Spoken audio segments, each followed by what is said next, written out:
saya buka Emirsa Satar. Waktu zaman Pak SBY kok gagah sekali kan dia. Garuda dia kuasai. Setiap Pak SBY mau pergi pakai Garuda, dia selalu ada lebih dulu di tempat di mana Pak SBY datang. Begitu Pak SBY berhenti, nggak ada cantolan, masuk penjara dia. Sekarang tuh orang mau jadi anggota DPR aja miliaran kan biaya. Saya enggak. Saya pernah jadi anggota DPR, pernah jadi menteri survei pun. Oleh sebab itu pertambahan harta saya itu konsisten berdasar gaji pejabat.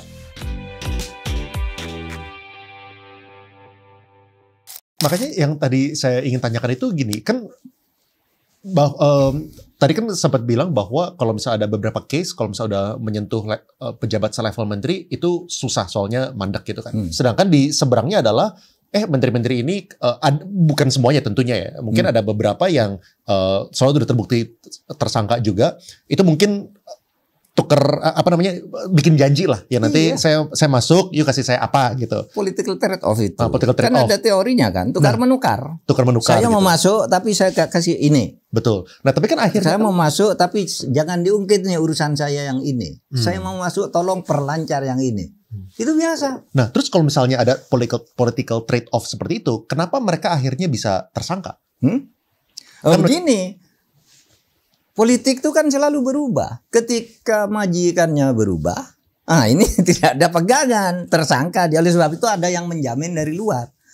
Oleh sebab itu saya katakan secara moral, hai anak bangsa, kamu jangan merasa sekarang ini punya cantolan ke pejabat lalu kamu aman. Nanti pejabat tuh ganti kamu hancur. Kan sudah banyak sekarang orang yang dulu berjaya masuk. Saya akan sebutkan ya beberapa contoh karena ini sudah kasus.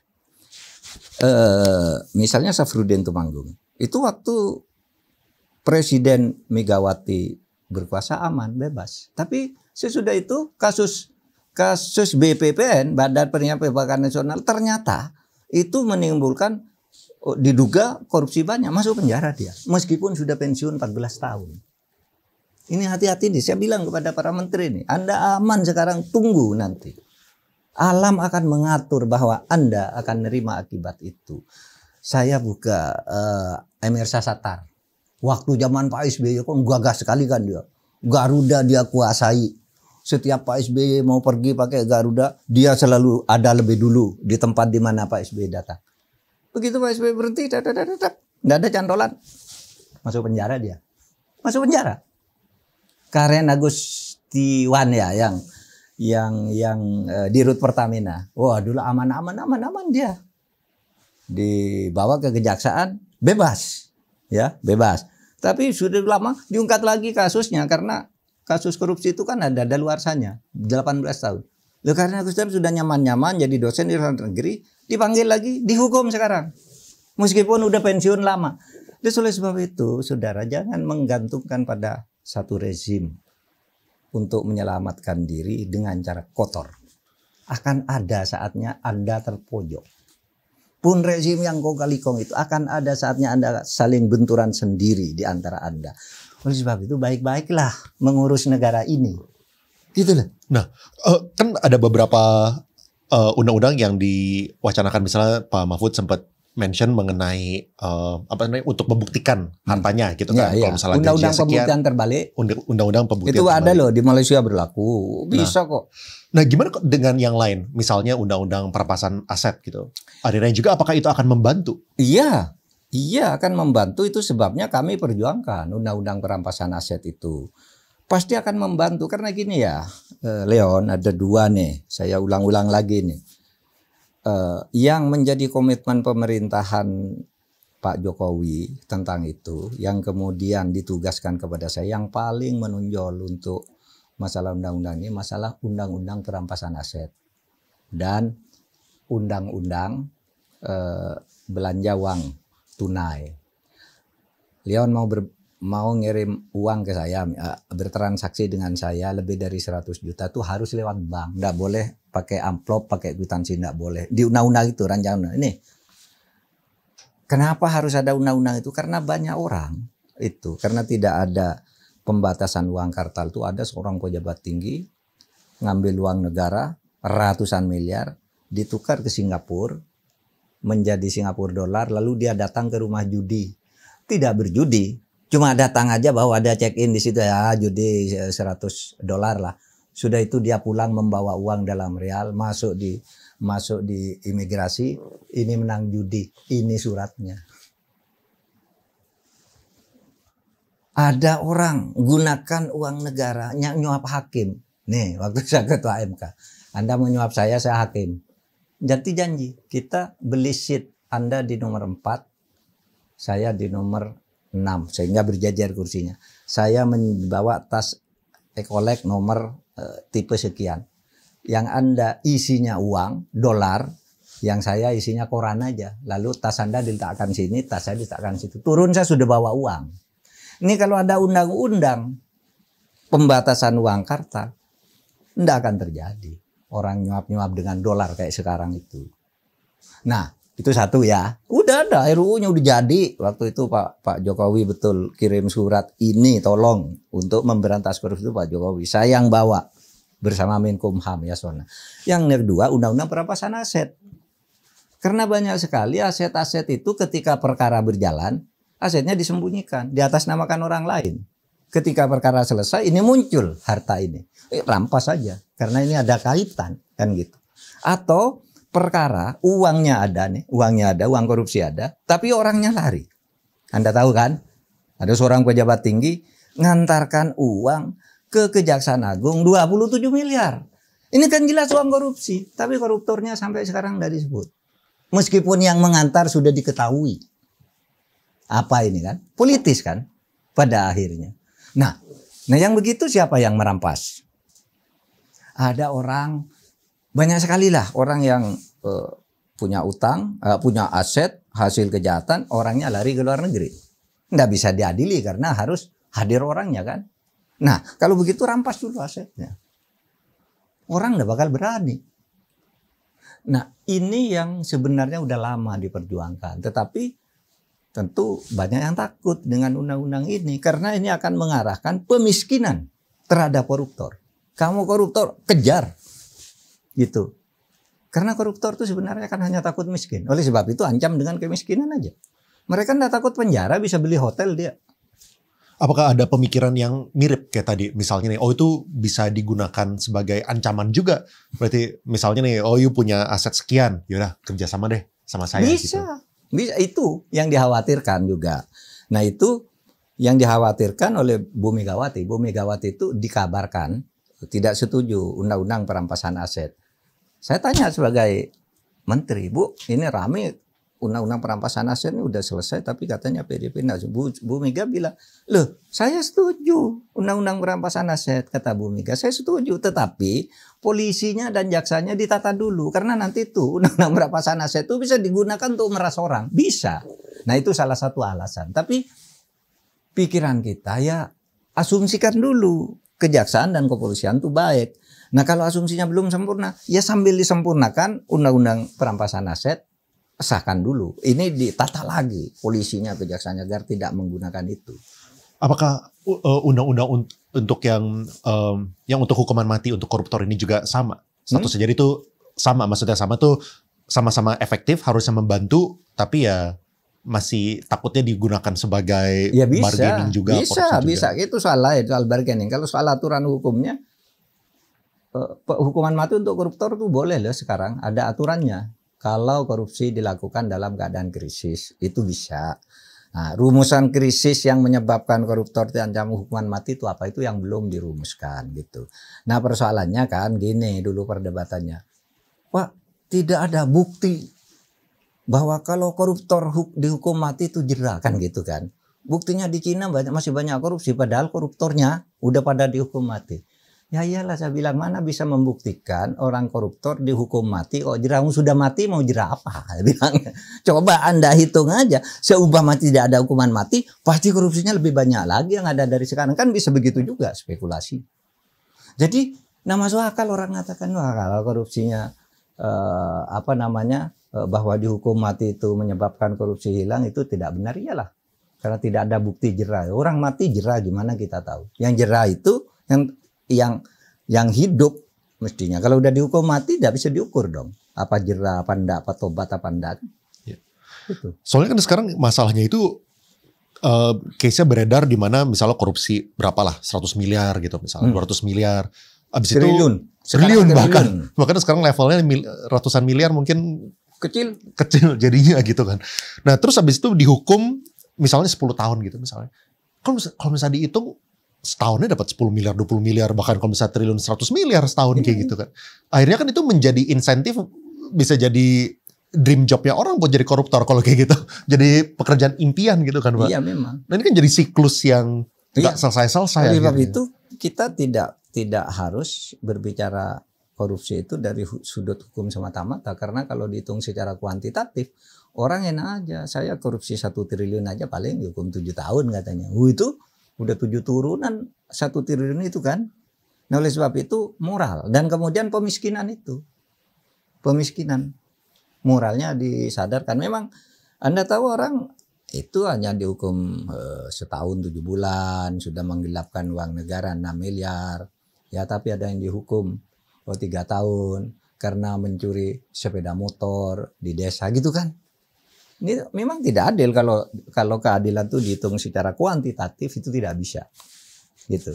Nah kan banyak orang yang udah ngerasa apatis terhadap semua ini gitu kan. Tapi kalau misalnya tanggapan Pak Mahfud, ada harapan gak sih suatu saat Indonesia ini bisa ke arah yang lebih baik, tingkat korupsi kita bisa trennya tuh menurun lagi gitu. Ada gak sih harapan ke arah sana? Ada yang pesimis tentang itu. Misalnya kalau teori budaya mengatakan Indonesia tuh tidak mungkin bisa hilang korupsi karena apa? Karena itu sudah budaya. Sejak dulu zaman nenek moyang kita tuh budaya upeti ke raja, lurah ke bupati, bupati ke raja, terus sampai jadi senapati. Itu kan semua pakai suap menyuap katanya sih.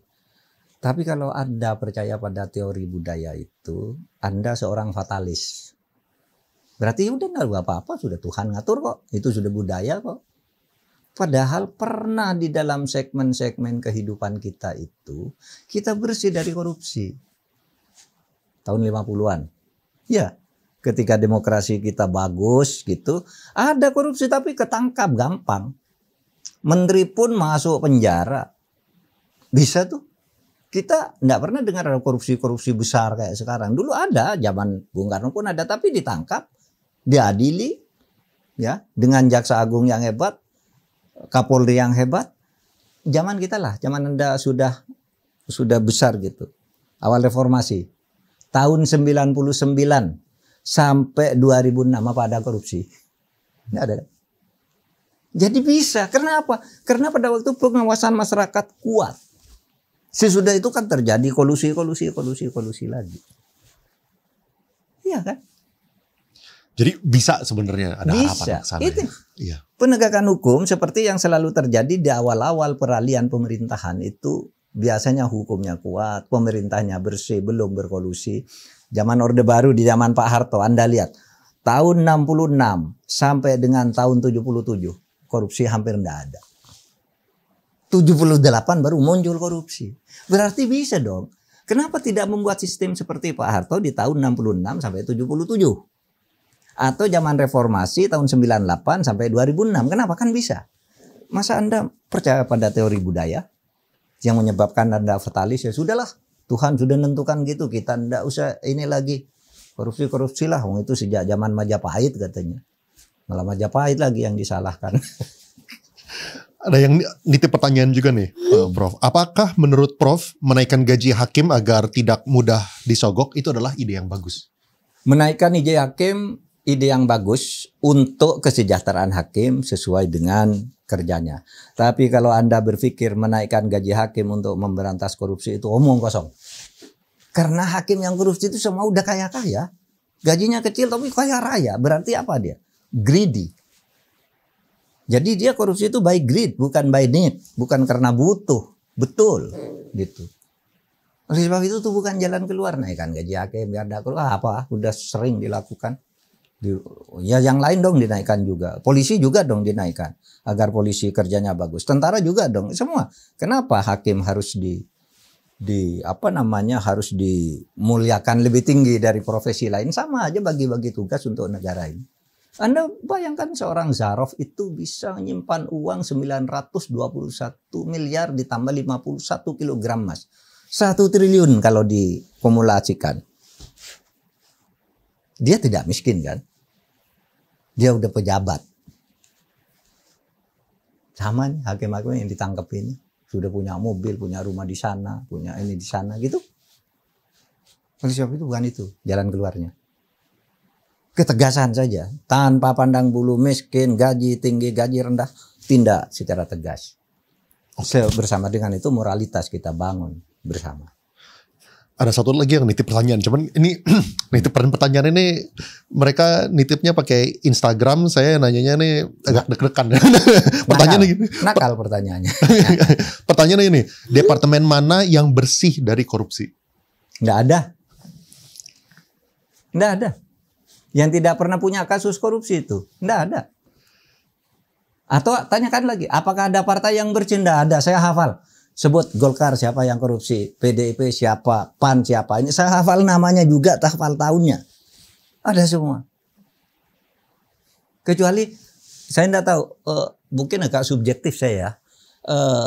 Kemenko Polhukam, itu kayaknya nggak pernah ada kasus. Tapi itu anggarannya kecil, anggarannya cuma 300M. 320M lah gitu, memang nggak ada yang bisa dikorupsi. Kalau Kemenko itu. Tapi ada dulu Kemenko, pernah ada juga yang korupsi di situ karena korupsinya dalam bentuk suap. Oke, terus ini saya pengen move on ke topik judi online. Abis itu terakhir nanti kita ke pertanyaan-pertanyaan publik lainnya. Kalau misalnya judi online ini kan salah satu yang saya lihat tuh yang benar-benar nyedot keuangannya publik. Sangat masif 2024, laporannya itu hampir 1.000 triliun, 2025 estimasi itu sampai 1.200 triliun. Bisa jadi kita ini negara yang membangun Kamboja sebenarnya gitu. Nah, apa yang menyebabkan maraknya judi online ini? Kayak kenapa udah tahu segitu pentingnya tapi susah untuk diberantas? Kalau di tingkat masyarakat bodoh tuh memang suka berspekulasi ya itu. Dan itu dijadikan alasan yang saya dengar dari seorang pejabat gitu yang bertanggung jawab di bidang itu kenapa judol itu tidak segera dibongkar itu jaksa atau pejabat tuh bilang gini loh, itu kan judi kecil-kecil, orang kecil-kecil itu jumlahnya banyak karena yang terlibat banyak gitu, tapi kan sebenarnya bukan itu masalahnya, ada backingan kayak yang Kominfo itu. Ya, yang judul Kominfo itu kan orang pejabat yang mengoperasikan judi itu yang sekarang ditangkap itu. Ketika ditanya kok bisa jadi pejabat, karena dia diangkat oleh menteri karena dia mengaku pinter IT. Coba tanpa seleksi orang ngaku pinter langsung diangkat. Dan dia mengoperasikan itu, membuat kantor, bukan kantor fisik tapi kantor ruangan itu pengelolaan judul itu dari situsnya yang dibangun di kantor Kominfo. Itu yang semua ditangkap. Gitu. Itu artinya apa? Pejabatnya yang bobrok. Gitu. Kadang-kala pejabat menganggap itu kan urusan kecil gitu. Bukan kecil tuh. Gitu kan? Ada orang yang punya wacana seperti ini. Oh, kalau misalnya kayak gitu mungkin dilegalin aja sekalian. Misalnya gitu. Apakah menurut Pak Mahfud itu akan membantu? Mungkin. Ya karena dulu orang gini loh, tidak mungkin orang itu tidak judi karena judi itu selain juga penyakit tapi hiburan. Oleh sebab itu di Indonesia diusulkan agar satu pulau dijadikan tanpa judi. Tapi dari sudut agama, Majelis Ulama menentang keras. Jadi oleh sebab itu muncul judi-judi gelap itu kan, orang tetap berjudi tapi gelap. Tapi kalau dilokalisir seperti di Singapura, kenapa sih lalu ada pajaknya? Itu perlu didiskusikan. Menurut saya tidak harus dibuka itu, tapi penegakan hukum sajalah gitu. Ya. Tidak harus dibuka. Meskipun saya tetap maklum bahwa di negara Muslim Malaysia aja ada tempat perjudian yang dibuka. Kamu kalau mau judi jangan ganggu tempat lain. Di sini ada pajaknya, ada aturannya gitu. Itu Malaysia, negara Islam resmi itu. Kerajaan Islam Malaysia kan namanya Kerajaan Islam Malaysia. Nah, Indonesia yang tidak Islam mengatakan itu dilarang oleh Islam. Sehingga pemerintah belum berani melangkah ke sana. Dulu yang berani Ali Sadikin aja yang hebat tuh.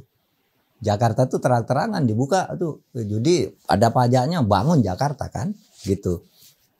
Nah, ya itu nanti kita diskusikan. Tapi sebelum itu diputuskan bersama, penegakan hukum aja. Kalau penegak hukum itu enggak apa-apa kan, uang tidak banyak beredar. Kalau beredar karena judi itu kan susah juga kita ini. Ya. Ya kan? Kita masuk ke segmen terakhir nih, Prof, ke Q&A publik. Ada yang nanya, Pak punya Bitcoin nggak? Lalu portfolio investasi Prof Mahfud kayak apa? Nggak punya saya Bitcoin, atau kalau portfolio itu saya sampai selesai menjadi menteri itu hanya rekening biasa, tabungan biasa. Semua gaji saya masukkan situ sedikit-sedikit ke deposito. Lalu sekarang ini sudah selesai jadi menteri, suasana ekonomi begini, lalu ada teman yang menyarankan dari perbankan, Pak, uang Bapak kok disimpan dalam bentuk itu, kenapa tidak diinvestasikan aja? Apa tuh investasi? Untuk apa? Bapak bisa beli suku, bisa beli obligasi. Uang Bapak aman, pertumbuhannya pesat. Ya saya cuma itu aja sekarang yang dilakukan. Ya obligasi sedikit-sedikit lah. Gaji saya berapa sih? Kekayaan saya berapa sih? Nggak layak lah untuk disebut itu sebagai, artinya bunganya untuk jaminan hidup ini masih lebih banyak. Tapi saya cuma punya itu, obligasi dalam bentuk suku. Sekarang ini baru 2 bulan, baru 2 bulan. Karena sesudah saya jadi menteri itu kan dapat laporan uang tuh, notifikasi terus gitu. Terus saya konsolidasi ke bank, Pak, sayang deh Pak uang Bapak ini. Bapak aja, bantu pemerintah aja beli suku. Pemerintah perlu uang. Oh iya sudah, saya bantu pemerintah, saya bilang. Jadikan ini suku. Gitu aja. Oke, terus ada pertanyaan lagi nih. Kenapa Prof Mahfud nggak mendirikan law firm atau LBH sendiri? Nah, kan soalnya kan pasti koneksi udah banyak. Ada yang bilang begitu. Ada Bapak Mahfud tuh. Kenapa tidak bikin law firm? Kok berteriak-teriak penegakan hukum? Saya sudah pernah jadi lawyer. Jadi begitu lulus, saya itu bekerja di LKBH namanya. Lulusan Kartikum, angkatan Kartikum itu karya praktek hukum. Karya latihan praktek hukum. Terus menjadi lawyer muda di kantor gitu. 2 bulan saya, apa sih lawyer kok kerja kayak gini nih. Pasal ini, pasal itu berulang-ulang kalau ke pengadilan. Sehingga saya lebih naik ke atas. Nggak usah praktek, tapi saya menguasai asas-asas dan problem-problemnya. Yang di lapangan, yang berurusan dengan pengadilan apa itu, ya biar mereka. Saya enggak mau. Saya sudah pernah coba juga ya. Saya jadi menteri kehakiman dulu kan. Wah ini mantar menteri kehakiman nih kalau buka law firm hebat nih. Saya buka law firm. Enggak ada yang datang juga karena saya selalu mengatakan kalau percaya dengan saya bukan cari menang, cari benar. Ya orang mau cari menang dong gitu. Akhirnya law firm saya bubar. Kalau dengan saya cari benar dong. Saya bilang kalau Anda minta dimenangkan ini padahal kasusnya salah. Saya buka law firm namanya. Mahfud MD Law Firm dulu. Ya, di Kuningan kantornya. 6 bulan gitu. Wah, orang pada enggak mau. Tapi kalau misalnya benar, kan kadang-kadang kan juga banyak orang yang punya kasusnya ini sebenarnya benar gitu. Dia ini sebenarnya orang yang baik dan benar lah, tapi yang seberangnya itu yang kotor gitu. Nah, apakah itu berarti lewat jalur yang benar dan tidak nyop ini nggak bisa menang maksudnya? Akan sulit menang dalam situasi seperti sekarang. Dan orang menghindar kalau Anda mau menegakkan kebenaran gitu. Nggak bisa. Apalagi kalau menyangkut dana-dana gitu ya. Perselisihan perdata, kemudian korupsi dan sebagainya gitu. Nggak laku Anda kalau mau cari jalan benar gitu. Orang cari jalan menang. Dan itu biasa. Orang kan mau menang. Bukan mau benar gitu kan. Orang datang ke pengacara kalau dia didakwa itu. Pokoknya benar atau salah saya harus menang. Berapapun harus bayar kan gitu. Kalau saya ada hakim yang begitu dulu. Artijo Alkostar almarhum. Itu dia gratis. Kalau ada kalau ini yang dianiaya itu gratis. Tapi kalau dia memang jahat, dia bilang, saya melindungi hak asasi kamu. Tapi kalau hukum bilang kamu salah, kamu harus masuk penjara. Itu Artijo, sehingga ya enggak punya klien yang berarti lah kecuali orang-orang miskin itu. Itu yang kemudian jadi hakim agung terkenal tuh Artijo Alkostar. Iya. Oke. Terus ada yang nanya lagi, apa penyesalan terbesar Prof Mahfud? Enggak ada, saya mensyukuri semuanya alhamdulillah. Iya, bahwa hidup tuh turun naik ya. Sukses apa-apa. Saya itu merasa dituntun lah oleh Tuhan dan oleh alam. Untuk ya sekali-kali naik, sekali-kali turun. Tapi secara umum kalau diambil rata-rata, Saya sudah di atas rata-rata orang Indonesia. Ya, Itu apa? Bersyukur aja lah. Bukan di atas rata-rata lah Pak. Kan sudah harus bersyukur. Iya. Bukan di atas rata-rata lagi. Oke. Terus ada lagi yang nanya nih. Kalau Pak Mahfud MD jadi rakyat jelata seperti kami, akankah Bapak tetap bisa percaya dan optimis dengan negara ini? Harus. Karena dulu yang membangun negara ini rakyat jelata. Dengan optimisme dan semangatnya. Dulu kan jelata semua rakyat kita itu. Tapi bisa. Dan maju dari waktu ke waktu. Dan majunya itu tidak boleh ini karena presiden ini karena presiden itu omong kosong. Itu linier kemajuan itu. Presiden hanya mengawal aja. Pemerintahnya mengawal aja. Linier. Masyarakat tuh maju kalau merdeka. Dalam pengalamannya Pak Prof. Mahfud, kalau misalnya orang itu bersih, kan tadi kan bahkan dibilang bahwa departemen itu yang bersih total itu tidak ada gitu kan. Iya. Nah kalau misalnya orang yang bersih nih, apakah dia ini akan? Saya dan bilang orang ya, kementerian tidak ada institusi pemerintah tuh yang tidak terlibat korupsi, tidak ada. Nah, apakah kalau misalnya orang yang bersih ini akan dimusuhin rame-rame kalau kayak gitu? Oh pasti diisolasi. Kalau Anda orang bersih, gitu pasti dihindari oleh para politisi dan sebagainya. Terus oleh sebab itu. Saya bilang berjuang tuh banyak jalan kepada anak-anak saya. Kamu jangan jadi politisi. Kalau politisi orang jujur kayak kamu bukan nambah teman, nambah musuh. Tapi kamu tetap ikut politik, cuma bukan politisi. Politik itu kan tidak harus jadi politisi. Misalnya di ormas, di perguruan tinggi, di pemerintahan ikut. Tidak sebagai politisi kan banyak, profesional kan. Kalau itu kawan masih banyak. Tapi begitu Anda jadi politisi, ya harus siap risiko. Politisi itu penting. Negara tanpa politisi tidak bisa jalan. Tapi jangan kamu, saya bilang harus Anda aja gitu. Iya. Terus kalau misalnya akhirnya jadi terisolasikan orang-orang yang bersih ini, apakah orang-orang yang bersih ini jadinya nggak punya ruang untuk naik? Soalnya mereka bakal dimusuhin rame-rame. Kadangkala ada saja keajaiban Tuhan. Orang naik itu kadangkala Anda tahu ketika saya naik, tidak ada usaha apa-apa, tiba-tiba Tuhan menurunkan seorang presiden yang kemudian pikirannya itu Mahfud aja jadi menteri gitu. Padahal saya tidak pernah nyangka. Kan bisa kan?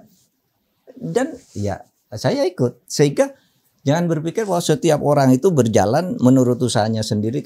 Kadangkala ada alam dan Tuhan serta semesta itu turun tangan. Ini yang masuk ke sini. Banyak. Itu kan? Tidak apa-apa. Terus saja berjuang. Gitu. Pertanyaan terakhir nih Pak. Habis berapa Pak mencalonkan sebagai wakil? Sepeser pun tidak. Sepeser pun tidak. Bisa kan politik kan mahal. Begini, ini saya buka sekarang. Ketika saya mau jadi calon itu, teman-teman saya dari PDIP, ini saya buka sekarang. Pak Mahfud, PDIP ini tertarik loh untuk nyalonkan Pak Mahfud. Kualitasnya terpenuhi.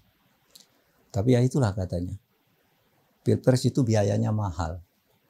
Untuk saksi saja, dia bilang waktu itu, untuk saksi saja kami dari PDIP perlu 1,6 triliun. Itu resmi, bukan korupsi. 1 TPS, misalnya 500 kali kan, 870.000 TPS saja. Saksinya 3 di 1 TPS. 1,6 triliun.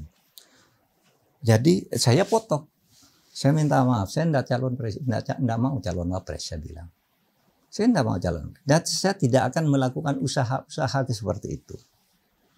Biar Tuhan yang ngatur saya mau kemana. Bilang saya, ini ada.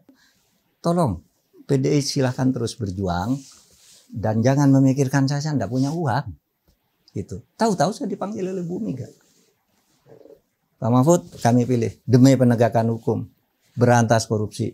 Tegakkan konstitusi. Jaga bangsa ini. Pak Mahfud tidak usah mikirin uang. 0. Serupiah pun enggak. Malah disediain pesawat untuk kampanye itu ada. Acara untuk apa ada. Sudah disediain. Dan itu dilaporkan kan ke KPU. Dari mana sumbernya dan sebagainya. Enggak ada. Oleh sebab itu jangan. Sekarang tuh orang mau jadi anggota DPR aja miliaran kan biaya. Saya enggak. Saya pernah jadi anggota DPR. Pernah jadi menteri. Serupiah pun. Oleh sebab itu pertambahan harta saya itu konsisten berdasar gaji pejabat. Dan itu tercatat semua di bank dalam bentuk rekening. Kalau saya lebih dari pejabat berarti saya korupsi kan? Hitung aja kenaikan NJUP-nya berapa, masuknya dari mana, yang gaji berapa, yang ini berapa, semua tercatat. Boleh sharing nggak? Pasti kan banyak orang yang terinspirasi supaya mereka bisa mendapatkan posisi tertentu tapi tanpa membayar gitu misalnya. Dulu perjalanan Bapak misalnya MK, DPR itu kayak gimana bisa dapat posisi? Gini, mula-mula saya ini akademisi dosen ya dosen sudah profesor ya gajinya waktu itu sudah belasan juta lah ya. Waktu jadi dosen pertama gajinya 324.000 dikit kan, ribu loh bukan juta. Nah ketika saya sudah menjadi menteri itu saya sudah guru besar, gaji saya kira-kira sudah 3,5 juta gitu, cukup untuk seorang dosen. Sudah itu profesor sudah sampai 11 juta gitu. Nah saya tiba-tiba diangkat menjadi menteri oleh Gus Dur, oleh Presiden Gus Dur. Nggak ada modal apa-apa, sehingga ketika orang tanya, Pak Mahfud hartamu berapa? Saya dosen, rekening saya cuma 60 juta. Waktu itu ditulis 60 juta, nggak ada lebih dari itu. Jadi tempat berangkatnya 60 juta ditambah rumah 3, rumah cicilan kan, sepeda motor dan mobil. Ini tempat perkembangan harta saya, titik tolak perkembangan harta saya. Sesudah itu gitu kan PKB pecah tuh, Gus Dur jatuh. Saya diminta masuk ke DPR, ikut memimpin PKB. Ketika saya calon anggota DPR, ya saya kan pimpinan PKB, langsung menjadi calon nomor 1 di satu daerah kan. Ketika kalau saya ke daerah, dibayari oleh yang ngundang, yang mau kampanye. Pak, dia ini mau kampanye, Bapak ini tiketnya. Saya terpilih gitu. Sesudah itu saya bekerja di MK. Sama, MK itu tahun 2008, amat sangat bersih, nggak ada uang-uang apa begitu. Langsung saya dipilih di DPR, kemudian sudah 2 bulan gitu, 3 bulan, terpilih menjadi ketuanya sampai 5 tahun ke depan, bersih, gitu, nggak ngeluarkan uang, gitu. Sesudah itu selesai dari MK, saya kan sebentar itu ikut kegiatan politik dari tim kampanyenya Pak Prabowo. Pak Prabowo kalah, tapi sesudah itu 1,5 tahun atau 2 tahun saya menjadi bersama Bu Mega kerja di BPP, Badan Pembinaan Ideologi Pancasila. Sesudah itu saya jadi Menko Polhukam. Nggak ada uang sepeser pun, malah uang saya bertambah terus. Aset naik terus harganya. Sehingga kalau saya punya tabungan, saya sekarang nyicil rumah. Ini ada rumah di situ, cicil. Bayar kan? Ini saya bayar dulu 300 juta, sisanya bayar 3 tahun sekian tiap bulan. Potong dari rekening. Punya rumah, yang kemudian NJOP-nya naik gitu aja. Dan itu bisa dilacak, nggak bisa ulang tanya. Ini tanah dari mana? Ada catatannya, tanggal berapa belinya, kepada siapa, bagaimana bayarnya tiap bulan tuh ada. Di perbankan itu, kan ada. Dan saya merasa senang dengan cara itu. Terus apa dong yang dilakukan? Saya selalu berusaha bekerja keras, berusaha sungguh-sungguh, dan tentu saya banyak berdoa. Salah satu penyakit orang yang bersih, punya idealisme tinggi, habis itu mereka diberikan jabatan, itu adalah kalau misalnya sampai jabatan, banyak penawaran yang datang. Kan pasti banyak juga yang menawarkan Pak Mahfud. Oh banyak. Banyak yang nawarin saya waktu saya ketua MK itu. Saya nangani 300 lebih kasus pilkada. Belum undang-undang lagi ya, yang pilkada saja.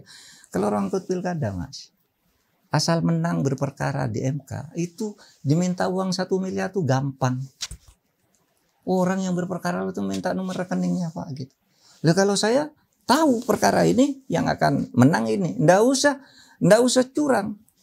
Ini yang akan menang Leon. Saya telepon Leon. Leon, kamu mau menang ndak? Siapa? 2 miliar ya. Ini rekeningnya masuk. Padahal Anda menang sendiri. Emang udah menang. Nah, itu yang sekarang masuk penjara gitu caranya, memberitahu kepada yang menang. Menang itu ditelepon. Itu namanya apa? Menembak dari atas kuda. Udah tahu ini tembak. Sekarang ada di penjara. Kalau saya mau banyak yang datang ke rumah. Mau apa, ada yang lagi mau memberi tanah 5 hektar. Tapi di Kalimantan. Bapak kalau saya menang nanti 5 hektar Bapak. Langsung sertifikatnya. Loh, untuk apa saya punya tanah di situ? Loh, Bapak kan dosen. Bapak waktu itu Bapak kan orang NU, diwakafkan aja untuk pendidikan NU. Loh, Bapak sendiri aja wakaf ke NU, kok lewat saya kenapa? Saya bilang.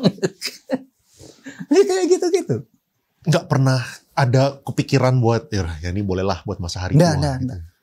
Nggak, malah saya susah kalau ada gitu. Pernah ya, ini sebuah cerita. Baru-baru ini, Menko Polhukam. Datang kepada saya, waktu saya mau naik haji. Ngantar uang, Bapak naik haji.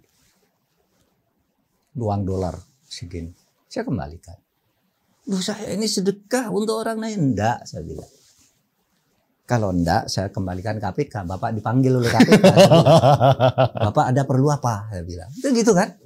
Saya gitu. Waktu saya ketua MK dulu, saya kembalikan ke KPK. Dipanggil orangnya nangis. Kenapa kamu ngasih uang? Ngasih emas ke Pak? Ada orang ngasih emas segini. Saya kan enggak tahu. Sudah orangnya pulang, saya serahkan KPK. Siapa ngasih ini Pak? Ini. Panggil orangnya nangis. Pak, saya kan tidak punya perkara. Saya hanya senang pada Pak Mahfud ini kan. Aduh gitu. Nangis dia. Nangis. Saya sebut namanya Kiai Badar Ali. Itu teman saya berjuang di partai dulu. Ketika saya ketua MK dia bangga sekali punya teman jadi ketua MK yang terkenal. Datang. Pak, ini ada souvenir gitu. Saya ngomong. Oh ya, souvenir kan menurut saya souvenir itu gantungan kunci. Apa gitu kan. Itu souvenir kan. Ya udah. Oh, nggak dibuka? Nah, saya buka. Saya bilang kan enak ada orangnya. Sesudah orangnya pergi, saya buka. Loh kok emas? Gitu. Saya antarkan ke KPK. Pak, ini ada orang ngasih emas ke saya. Orangnya ini panggil dia nangis. Dia apa saya nyuma apa saya Pak. Nangis dia.